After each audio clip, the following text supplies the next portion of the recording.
Oke, berjumpa lagi di kuliah pengembangan berkelanjutan. Sekarang saya masih akan membahas masalah K3, kesehatan dan keselamatan kerja, dan di segmen ini kita akan banyak membahas mengenai pengendalian risiko.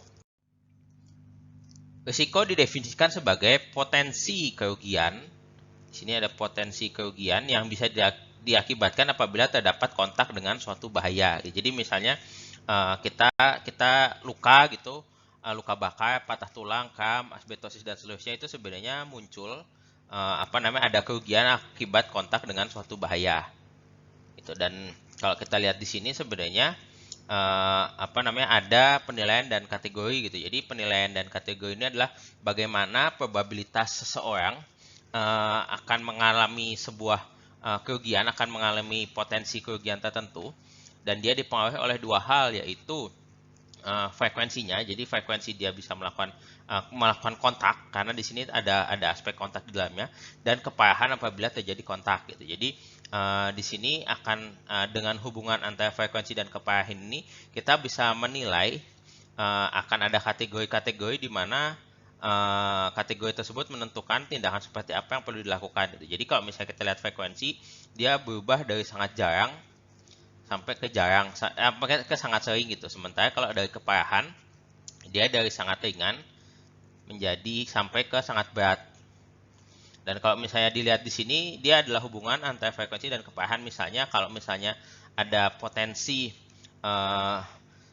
potensinya misalnya keparahannya sangat ringan gitu, tapi dan frekuensinya sangat jarang, bisa dinilai sebagai rendah gitu. Dan di sini terlihat ini adalah area di mana semuanya masuk ke kategori rendah.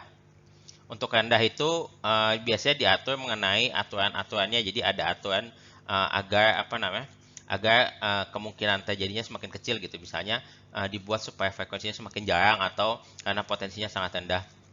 Lalu ada juga yang disebut dengan risiko sedang gitu. Nah, risiko sedang ini membutuhkan tindakan secara langsung dan dituliskan di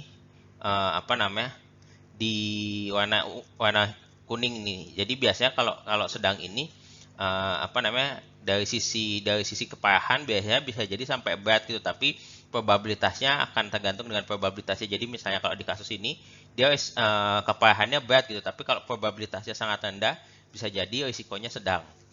Ada juga yang risikonya tinggi yang ditandai dengan warna merah.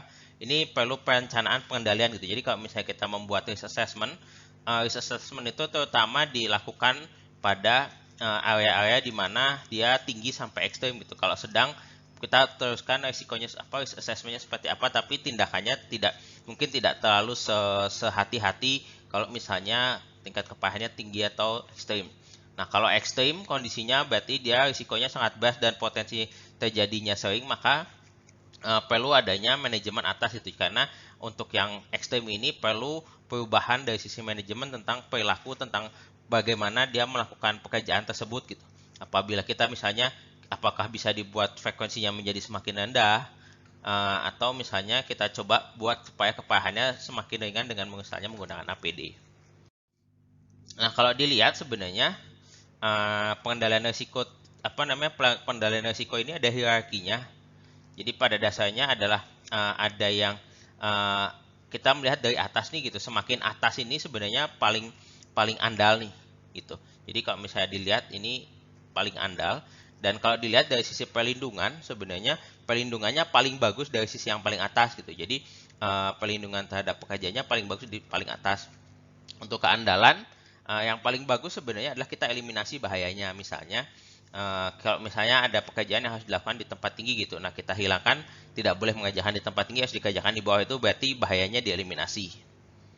Atau misalnya kita melakukan substitusi gitu, mengganti alat atau tempat kerja yang lebih aman. Jadi kita gantikan, ada pergantian sesuatu supaya kondisi pekerjaannya lebih aman.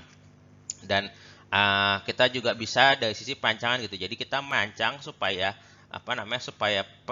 cara kerjanya atau alatnya atau tempat kerja kita rancang supaya lebih aman gitu. Jadi memang hierarkinya yang terkait dengan tempat kerja atau suatu pekerjaan yang aman itu kita bisa hilangkan bahayanya, kita ganti peralatannya, atau kita rancang memang secara pekerjaan memang lebih aman. Ini fokusnya di aspek mengurangi bahayanya. Nah, ada yang satu lagi yang sifatnya kalau yang lebih bawah ini semakin tidak andal, misalnya dari sisi administrasi gitu. Jadi bahayanya tidak kita kurangi, tapi kemungkinan paparannya kita turunkan. Misalnya dari sisi prosedur dibuat supaya kontaknya semakin jarang gitu. Atau misalnya kita buat supaya pegawai jadi lebih aware terkait dengan bahaya tersebut sehingga lebih berhati-hati. Dan yang terakhir misalnya dari sisi perlindungan kita meminta misalnya menyediakan APD kepada tenaga kerja. Jadi kalau dilihat di sini yang paling bagus ini sebenarnya semakin atas ini semakin bagus gitu karena kita mengurangi bahayanya. Jadi urutannya kita lakukan yang paling atas lalu turun, turun, turun gitu sampai akhirnya opsi terakhir adalah menggunakan alat perlindungan diri karena opsi yang kedua terakhir ini kita sebenarnya bahayanya masih ada nih tapi kita fokusnya untuk mengurangi paparannya terhadap orangnya atau pekerjaannya. Nah, terkait dengan APD, nah APD ini sebenarnya suatu alat yang digunakan untuk melindungi pekerja. Jadi fokusnya adalah melindungi pekerja tersebut dan melindungi orang lain di tempat kerja. Ada macam-macam APD ini seperti misalnya helmet, earmuff, harness untuk bekerja tempat tinggi, safety shoes, APD untuk baju perlindungan khusus, APD pernafasan, alat pelampung atau kacamata. Jadi ini adalah bentuk-bentuk APD yang biasa digunakan di industri.